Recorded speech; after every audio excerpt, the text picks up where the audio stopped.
All right, what is going on, guys? Welcome back to the channel, and today I'm going to show you the special layout that can help you throw more strikes.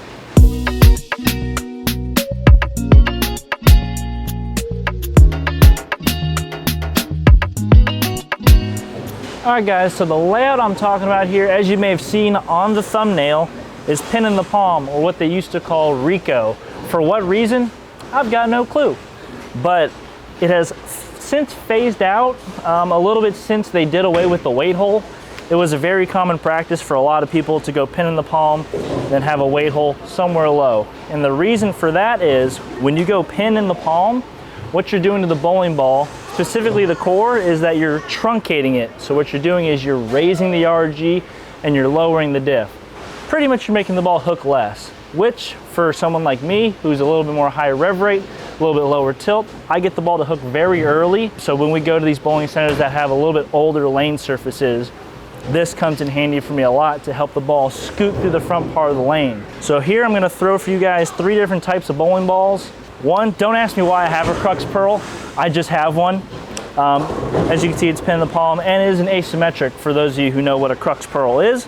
As you can see, it has the 3rd marking. Unlike these other 2 balls, they just have 2 markings, the pin and the CG, no mass bias. So I have that. And here I have a stronger ball, a lower RG, high diff ball, Idol Cosmos. Again, pin in the palm, CG right there. And then lastly, I have a Revenant, which is a slightly higher RG, kind of a mid-high differential ball. But it is kind of classified as a drier lane bowling ball. So pin in the palm, CG out to the right. So I'm just gonna start by throwing the crux pearl for you, and then I'm gonna kind of explain what the difference is you will see in ball reaction from, let's say, a normal pin up or a normal pin down bowling ball. All right, so like I said, I'm gonna start with the crux pearl. This is probably the one you're not gonna see too big of a difference from a normal layout because that mass bias does help a lot. Obviously, depending on which asymmetric bowling ball it is. This one has a fairly high intermediate, but balls with lower intermediate, you're not gonna see that mass bias make too much of a difference. So I'm gonna turn on our handy lane cam here. I'm gonna throw one for you.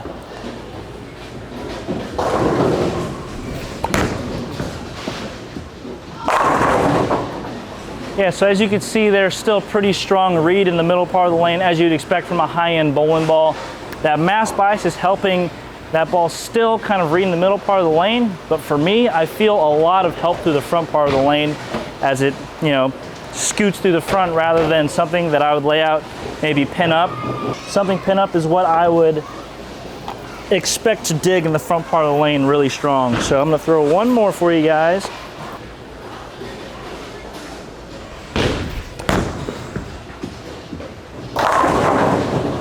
And see, it really helps it store energy in the front part of the lane. And the asymmetric ball with pin in the palm is one you can manipulate the mass bias and you can help it either get going a lot straighter down the lane or get it to continue a little bit better. So by moving the mass bias closer to where your PAP is, that'll help it kind of get going straight through the middle part of the lane.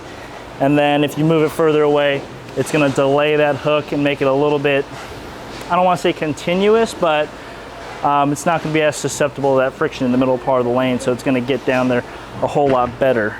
To the Idol Cosmos, this has actually been one of my favorites in the bag. It's actually probably what I like to call one of the best balls I own right now.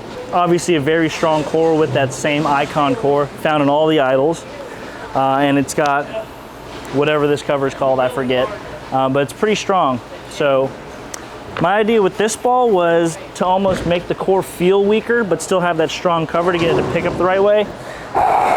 And it's been really successful for me thus far.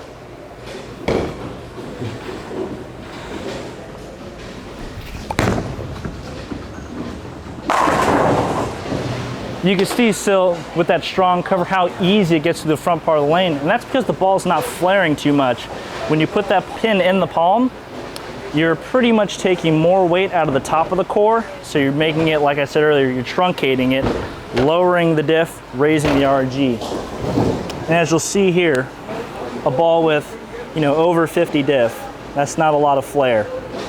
And my rev rate's pretty high. I can make balls flare a lot, so. You didn't see it? You got it? Yeah, get a double take of it. There we go, double take of the flare, very tight. And as you'll see on the Revenant after this, you'll see it gets even tighter. And I'll explain why some balls you don't really want to try this layout, but I'll let you guys get another look at one of my favorite balls in the bag.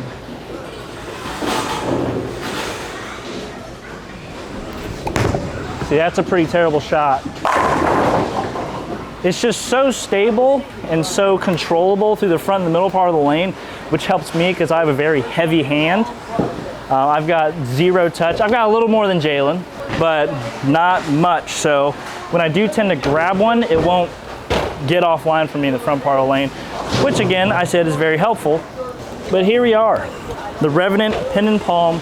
This for me is probably about as weak of a ball as I will go for the pin and palm layout. And the reason for that is, if you know what the bow ties are, the bow ties will land in certain spots. And if your track is a little bit too high and you use too weak of a ball, those track flares will start to hit the fingers, and you don't want to do that. So I'll show you this, and you'll see just how clean and smooth this one is.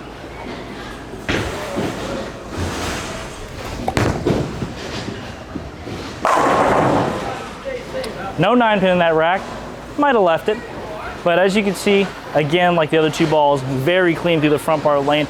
I don't feel like I'm fighting it through the front part of the lane, which is something you obviously don't want to do. You don't want to fight the ball through the front part of the lane. Free shim means free hook. So as I was saying earlier, I wouldn't really go with a ball much weaker than a Revenant for pin in the palm. Just because you can see how clean that is. Referring back to my Cosmos, I don't even use it as a ball that would be, you know, known as kind of the benchmark ball, or kind of that high diff, low RG, strong cover combination where a lot of people would use kind of in the beginning and middle of the block, just because this layout really weakens it.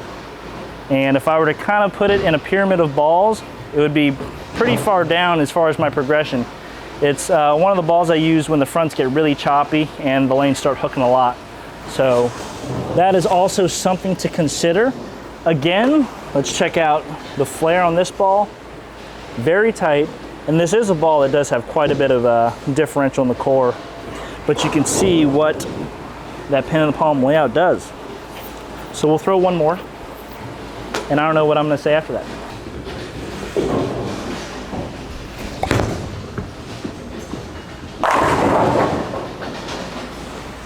Yeah, just gives you a really unique look going down the lane.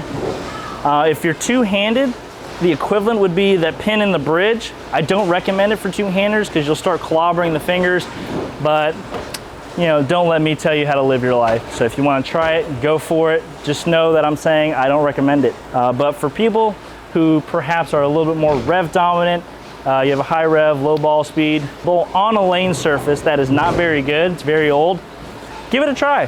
Talk to your local VIP Pro Shop operator, specifically TV Bowling Supply, 4589 East Broad Street, 43213. Is that right? Not a clue in the world. I think that's our address and zip code. Give it a look. If it's something that you think could help your game, if you feel like you're just not getting the ball through the front part of the lane very easily, this is definitely something to try. Like I said, you could do a wide spectrum of balls other than the low ends, unless you really want to get adventurous. So once again, thank you guys so much for watching. Hit that like, comment, and subscribe button. We're on the road to 20 grand. 20 grand, we're giving away something that will be mentioned when we get there. But other than that, guys, I'll see you in the next one.